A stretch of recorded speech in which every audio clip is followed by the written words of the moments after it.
বিশালগড়ে নিরীহদের ওপর অত্যাচারের আরো একটি খবর উঠে এলো শিরোনামে। রাতে 3 দোকানিকে পথ আগলে মারধর, টাকা ছিনতাই সহ হুমকির অভিযোগ।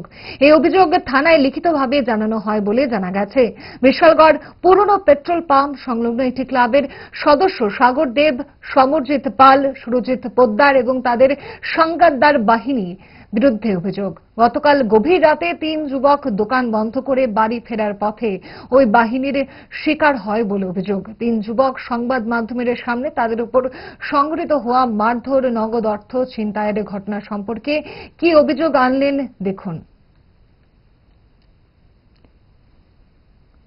রাত্রে 10টার দিকে আমরা দোকান বন্ধ করিয়া জাঙ্গাইলা দিয়া আমরা কদম তুলিতে বাড়ি যাবো। এই জাঙ্গাইলা স্কুলের সামনে আমরা সামনে জাঙ্গাইলা স্কুলের সামনে আমরা বাইকের সামনে দুটো স্কুটি এসে আমরা বাইকের সামনে দিছি দিয়েছি। আমরা তারপরে কতটা মারধর করতেছে, মারধর করেছি। এদিক থেকে আমরা মোবাইল টোবাইল লইয়া বাইকটা লইয়া তারা 3 জন আসলো, পরে 2 জন আইছে। আমরা বিউসির পেছনে লয়ে গেছে অন্ধকারের ভিতরে এদিকে নিয়ে মারছে, প্রায় 2-2.5 ঘন্টা মারছে। আমরা বাড়ির তো কল করতাম দিছে না।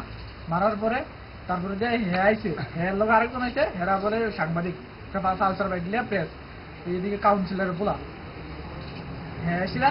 তারপরে আমরা কইছে যে সাংবাদিকের ইয়ার হেডলাইন দিয়ে দিব, মানে আমরা অতটা বুঝ দিয়েছি। আমরা সবাই দিছে কেস দিয়ে দিব, কেস দিয়েছে থানার ভিতরে ধরে দিব। এই এরপর আমরা মারছে, মারা মোবাইল টোবাইল রেখেছে। আমার থেকে টাকা নিছে, হ্যাঁ থেকে টাকা নিছে, তারপরে হ্যাঁ থেকে টাকা নিছে। কত টাকা নিয়েছে? আমার থেকে প্রায় আমরা 3 জনের মিলে প্রায় 10,000 টাকার মতো ডিমান্ড কত? 1 লাখ টাকা আমরা ডিমান্ড করছি। টাকা না দিলে আমরা মারা যাবে।